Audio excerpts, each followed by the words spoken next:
Hello, hello guys. Tara, let's. Ngayon naman, daling ko kayo sa aming second destination.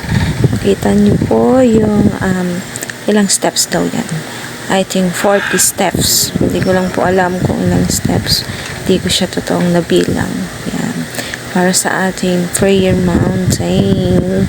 Yan po, dito lang yan sa Sitio Duflas, Kalawakan, DRT, Bulacan. Kung gusto niyo ng konting hiking, dito tayo magpunta. And maganda po yung place niya, overlooking. And meron silang bahay kubo. Napakaganda po. Maraming capacity. May kitchen and kwarto. Tapos may taas yung kubo nila.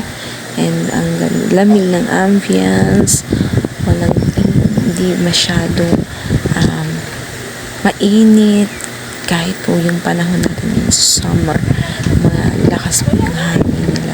So yan po yan dun sa baba, yung kanina dun sa may taas na kubo, and then ito yung dun sa baba na bahay. Ang ganda po ng loob niyan, promise. Sa labas parang ano lang siya, parang hindi mo siya ganun nakakalain na sa loob niya is very, very native. Yung loob na may tapayan, diba? Ganda ng mga halaman ni Ating. Pasok tayo sa loob. Pasok. Kaya pasok yung bahay niya. Gusto ko yung may puno sa loob. May puno, typical na house tree. Nasa loob siya. Yan, ang ganda ng mga kahoy na gamit. Yan, sa labas niyan, doon din yung overlooking na aakyatan mo doon sa kabilang kubo. So, yan, may videoke, may rental, pwede ka mag-rent ng videoke dyan.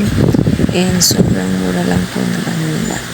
Rent nila dyan. So, gusto mo pumunta, dito lang yan sa Sitio Duflas.